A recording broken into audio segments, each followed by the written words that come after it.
Je suis arrivé sur le rucher de Crosne pour faire une nouvelle observation. Il est 11 heures du matin. Bon, à première vue, c'est vraiment très calme. Pas beaucoup d'activité des abeilles, même sur la ruche horizontale, où il y a très peu d'abeilles sur la pseudo-planche d'envol. Pourquoi il n'y a pas d'activité? Là, franchement, j'ai pas tellement d'explications parce que il fait beau, il fait bon. J'ai pas d'explication.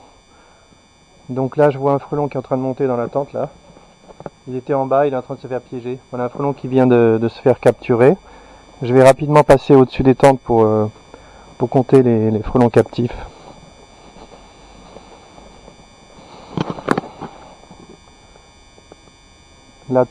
La tente devant la ruche horizontale, il n'y a pas de frelons. Au tout début, c'est elle qui capturait le plus et ça s'est calmé. Hein. La deuxième tente, il y a 3 frelons. C'est pas parce que je suis maniaque que j'enlève les feuilles. Pas du tout, je ne suis pas du tout maniaque. C'est parce que 1, 2, 3 frelons, un frelon qui a une abeille, qui vole avec une abeille, un qui n'a pas d'abeille, et l'autre qui marche, qui n'a probablement pas d'abeille.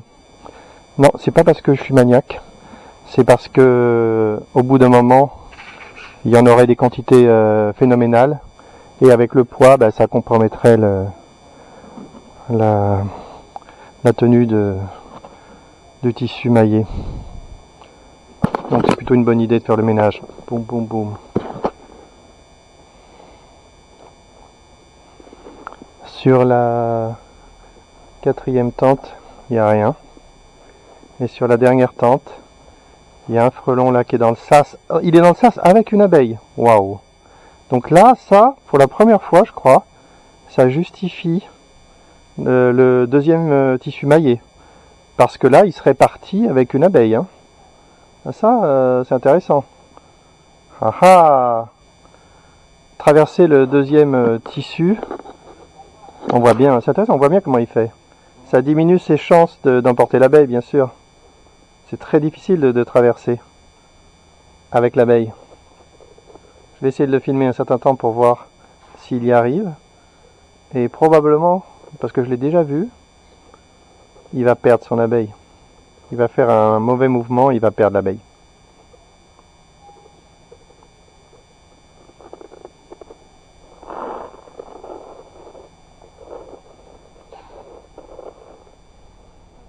Pas mal le deuxième tissu maillé. Hein. Je suis content. Jusqu'à maintenant, je me disais que je le mettais uniquement pour rassurer les débutants en tente. Et là, si je trouve une utilité, je ne serais pas mécontent. Hein.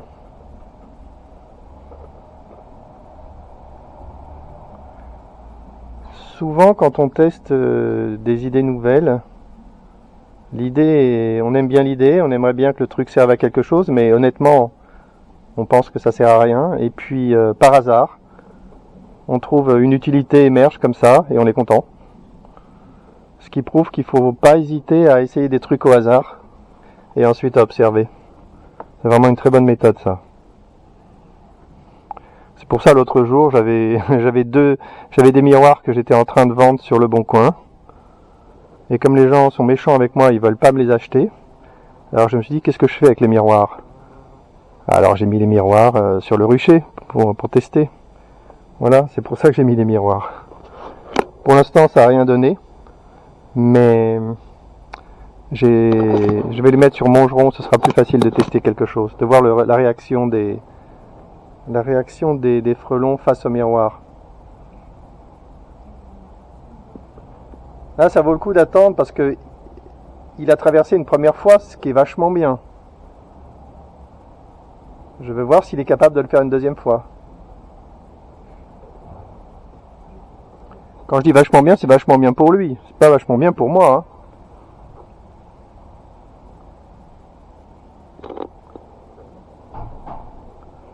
C'est une bonne performance de frelon.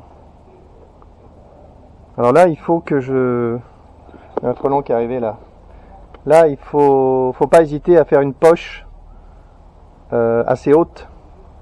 Parce que sinon, si le frelon prend appui sur le filet du bas, ça l'aide énormément.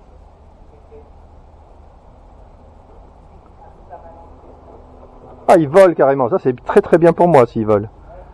Ça justifie une poche plus grande. À travailler, à voir s'il faut pas avoir un filet, s'il faut pas un filet un petit peu plus grand pour avoir une poche franchement plus grande. Parce que là, sur les côtés, bah, ça touche, hein, c'est obligé. Hein. C'est intéressant, je regarderai ça.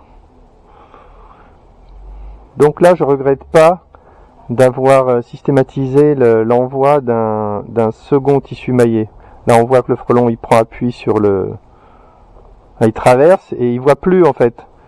Il passe l'abeille et il ne voit plus ce qu'il fait. Donc du coup, bah, il a l'impression qu'il n'a pas passé la tête et il retire. C'est très difficile à traverser. Hein.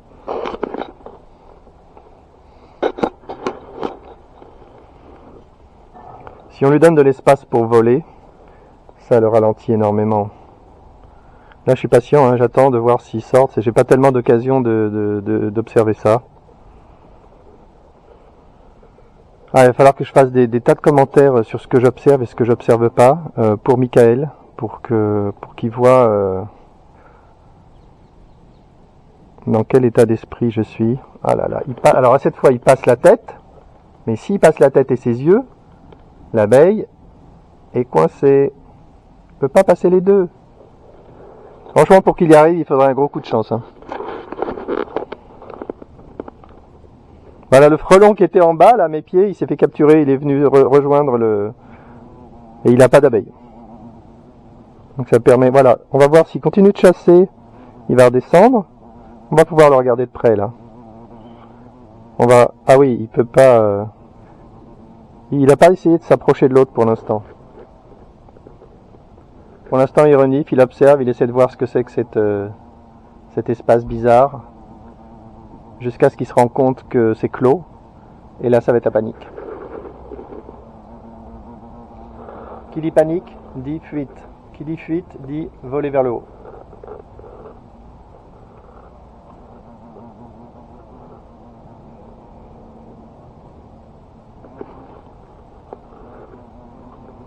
Ah, je prends le temps de filmer le frelon pour voir comment il se débrouille, s'il arrive à traverser. Il essaye par moment, et ensuite il se met à voler. C'est vraiment bien qu'il puisse voler.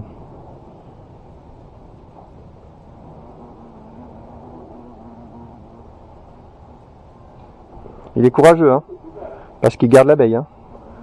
Au bout d'un moment, il se désespère et il lâche l'abeille. Ou alors il manipule l'abeille et il la perd.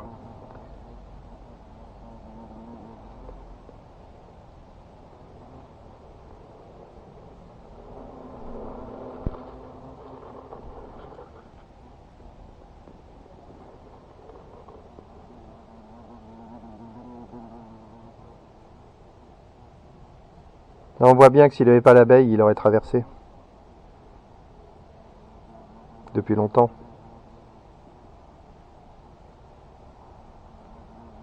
Alors dans les mauvaises nouvelles, ma fabricante n'a pas attendu pour me fabriquer les 200 dernières tentes. C'est dommage, fait chier.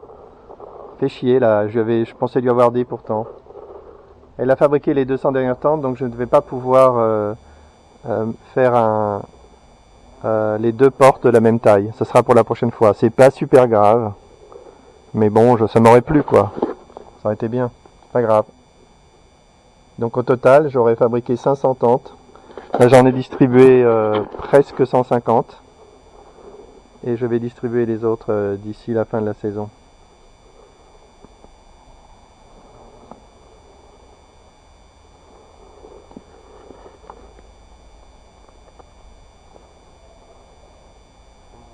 J'ai vraiment envie d'insister parce que s'il perd l'abeille et qu'il traverse, et que je suis pas là pour le voir, je ne saurais pas s'il a réussi à le faire.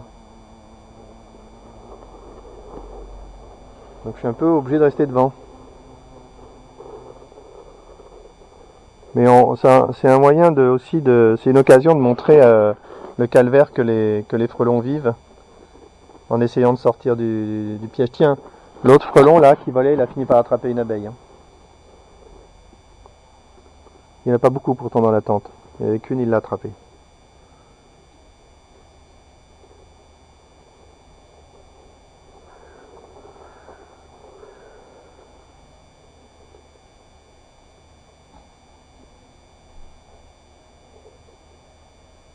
C'est sûr qu'à force d'essayer, s'il y a un coup de chance, bah, il le trouve. Hein.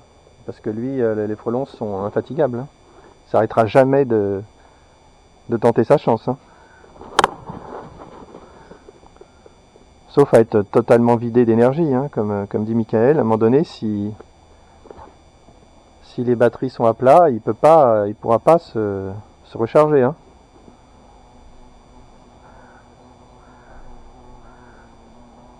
Ça, pour les scientifiques, ça serait intéressant de mesurer ça, de chercher à mesurer la quantité d'énergie disponible pour un frelon. Et de savoir à quoi ça correspond en temps de vol, par exemple. Ça, c'est un sujet scientifique. Alors, pour commencer à répondre à Michael, je pense que d'abord, la tente n'est pas un objet scientifique. Donc, il faut faire attention à pas se lancer dans des études scientifiques qui n'ont qu'un intérêt, quoi. Par contre, la tente peut donner l'occasion d'étudier des vrais sujets scientifiques. Et là, c'est intéressant. Mais bon, je développerai un peu plus tard, comme on dit. Hein.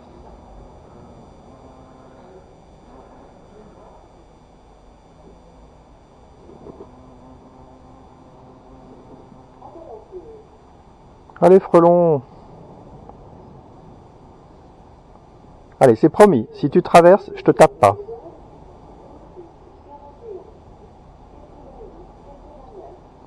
Deux frelons qui sont arrivés sur le rucher. Bon, bah, pour meubler, je peux peut-être commencer un peu à répondre à Michael. 3 frelons. Un troisième frelon qui vient d'entrer dans la tente. Hein. Oh, 3 ou 4 4 frelons. Eh, mine de rien, là, c'est une vraie observation. Hein. C'est la première fois que j'observe depuis les arrivées de frelons depuis le haut. J'avais jamais pensé à le faire.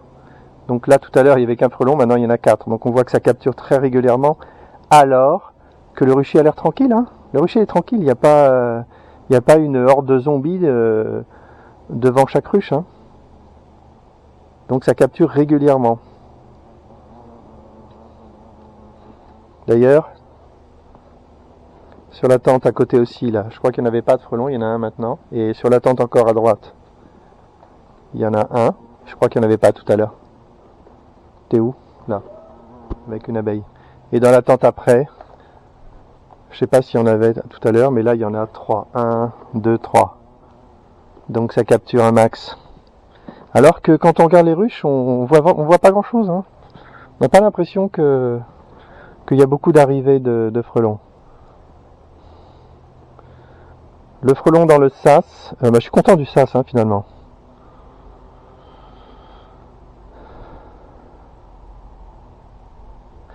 Alors, le truc important à dire sur le comptage des frelons, c'est que quand moi je viens faire mes observations sur le rucher de Krone, en fait, peut-être que la seule justification, c'est que je m'ennuie et que je viens voir les frelons. Ça, c'est l'explication psychologisante. Mais pas seulement. En fait, ce que j'observe... Oh, ce que j'observe quand je fais ça, là, quand je viens et que je regarde, que je dis, je fais mon petit rituel, est-ce que le rucher est sous pression, oui, non, blablabla. En fait, ce que j'observe, ce n'est pas l'impact des tentes sur le rucher. Pas du tout. Ce que j'observe, c'est l'activité des tentes en mode croisière. Si je veux étudier l'impact des tentes, la seule chose que je dois faire, c'est alternativement retirer et remettre les tentes et regarder la différence. C'est le seul chose à faire, c'est la seule chose à étudier. Ensuite, soit je suis en mode efficace, où je dis, moi je fais pas de la science, moi, je veux des résultats, moi je suis un techos, je suis un ingénieur. Soit je veux simplement un résultat, et à ce moment-là, j'applique ma définition d'un rucher protégé, c'est-à-dire que quand il n'y a pas les tentes, je constate qu'il y a de nombreuses captures, qu'il y a des frelons devant certaines ruches, qui a des captures très régulières, qui a visiblement des retours de frelons de manière très régulière. Et là, je peux utiliser les Posca pour les marquer et montrer que les frelons qui arrivent, eh ben en fait, j'ai 80 Posca moi. C'est pas rien, j'ai du matos quand même. Et c'est des faux Posca, bien sûr. Je vais pas acheter des vrais Posca 80. C'est des faux Posca. Et j'ai qu'à colorer les frelons différemment. Et je regarde tous les frelons qui reviennent et je regarde même, je commence à faire des vraies mesures intéressantes. Je regarde combien de temps ils mettent pour revenir, etc. Je commence à faire des mesures intéressantes et qui deviennent un petit peu scientifiques. Parce que de savoir combien de temps un frelon met pour faire 2 allers-retours, ça c'est vraiment intéressant. Et d'ailleurs à ce sujet, j'ai vu des vidéos. J'ai vu une vidéo scientifique qui expliquait que les frelons pouvaient s'absenter énormément, un temps très long du nid. Et ça c'est vraiment une surprise. Et les scientifiques disaient, je pense qu'ils déliraient un peu, hein, parce que les scientifiques ça boit aussi, hein, enfin faut le dire.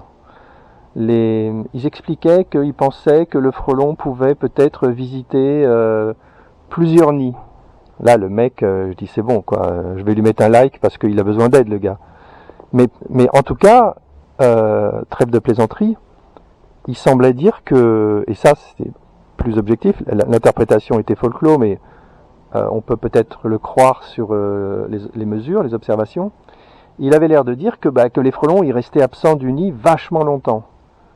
Donc là, moi par exemple, si je compte le temps d'aller et venue des frelons, des mêmes frelons, et si je le fais sur plein de frelons, ça commence à devenir intéressant. En tout cas, à coup sûr, frelon qui vient de partir avec une abeille. Putain, sale bête. Ça devient une piste d'étude pour les vrais scientifiques, ça c'est sûr. Ça c'est sûr que si je refile des idées à Eric Darouzet, je suis sûr qu'il va pas les laisser perdre. Hein. Je suis sûr qu'il va s'en servir, il aura raison. Donc ça c'est intéressant, c'est facile à faire, c'est intéressant. Donc, si je reviens, moi je suis un spécialiste de digression. Non, mais à côté de Jack, je suis un amateur.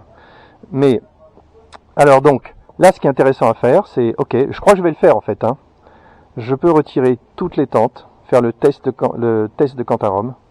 Je retire toutes les tentes, j'attends 48 heures, je pense que c'est pas la peine d'attendre plus. Et je regarde la pression des frelons. Et je peux même commencer à faire, j'attends encore un petit peu plus, que ça se stabilise, et je compte. J'essaie de faire un petit comptage sans prétention du nombre de frelons devant les ruches, comme ça à la louche. Je pourrais pas le faire rigoureusement, c'est trop difficile. Pour faire des comptages rigoureux, compte tenu que les conditions, c'est ce que j'expliquais à Michael, les conditions sont très variables. Donc moi je pourrais pas du matin au soir rester devant les pendant plusieurs jours en tenant compte de la météo, en tenant compte de je ne sais quoi. Là, j'ai un frelon qui a perdu son abeille. Voilà, le frelon a perdu son abeille. Je crois que c'est ça. Et là, il y a un autre frelon qui a une abeille. Donc c'est chiant, j'ai pas fait gaffe. Je sais pas lequel est lequel. Ah, non, je peux pas dire qu'il a perdu son abeille. Dommage. Je sais pas lequel est lequel. Ah, j'aurais dû leur mettre un coup de Posca. Ok. Donc je vais le faire en fait. En fait, déjà hier, j'avais décidé de le faire. Après avoir lu le message de Michael qui suggère de faire des comptages. Donc je vais faire dans l'ordre. Je retire. Ah la vache, le frelon se bagarre comme un frelon. Oh, le frelon sans abeille est sorti. Et bien sûr, ça c'est archi vérifié. Les frelons qui s'échappent retournent au nid. Hein. Ils se remettent pas à chasser. Ce serait bête. Ce serait négatif hein, si c'était le cas.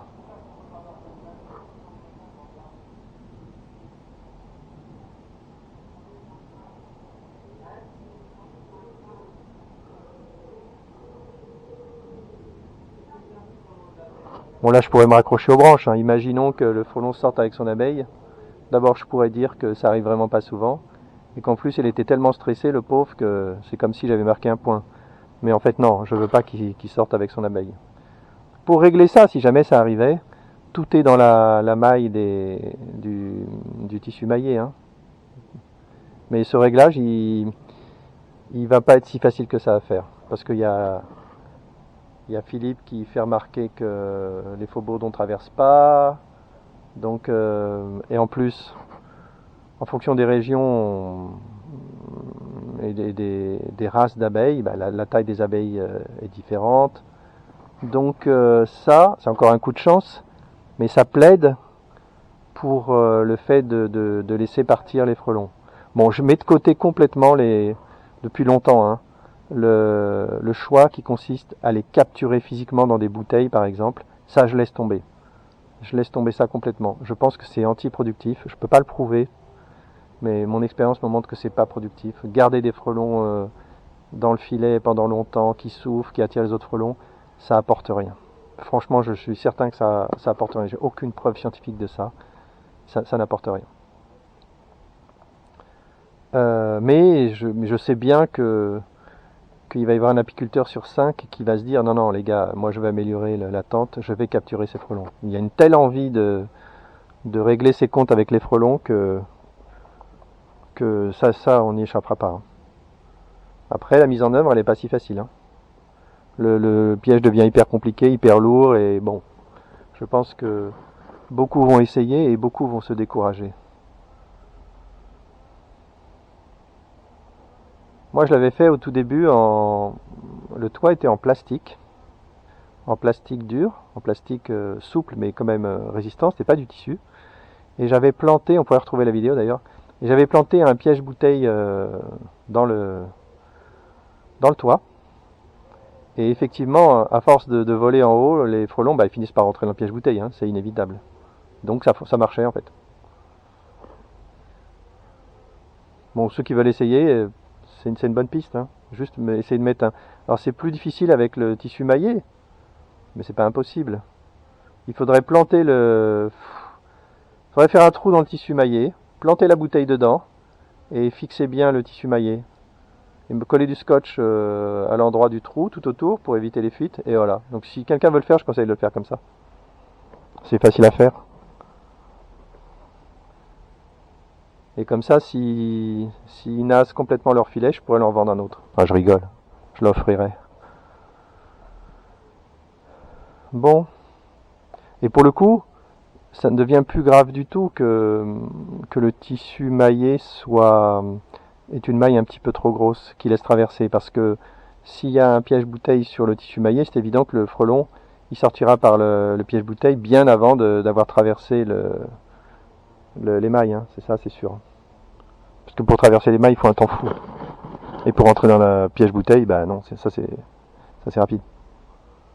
Donc le frelon l'a toujours pas traversé et on voit qu'il est courageux, hein, parce qu'il a encore son abeille. Allez, tu peux y arriver là. C'est dingue parce qu'il y est presque là. Il y est presque là. Si sa tête ne passe pas, c'est uniquement à cause de l'abeille. Là, on le voyait super bien. Ça bloque, l'abeille bloque. C'est la revanche de l'abeille. Tu m'emmèneras pas. Je suis morte, mais tu m'emmèneras pas pour tes larves. Et je sauve ma colonie. Ça, c'est très abeille, ça, hein. L'idée de se sacrifier pour le bénéfice de la colonie.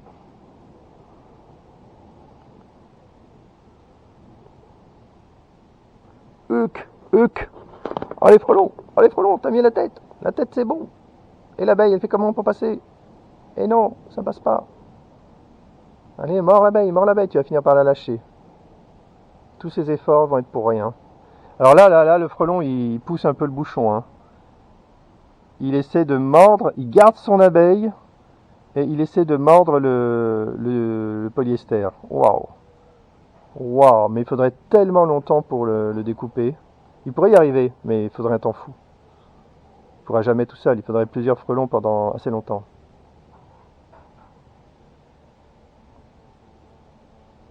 Ah là, il insiste, hein. Là, il a trouvé une prise, il se dit, filet, je vais te manger.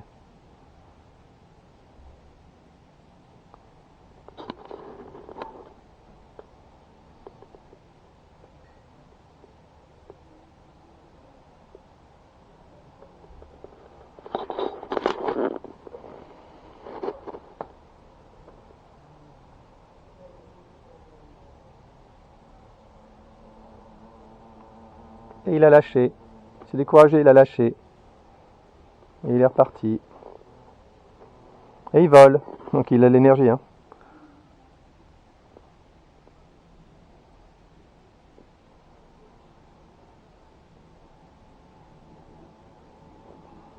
Ah, il va m'obliger à rester 2 heures, hein, le frelon.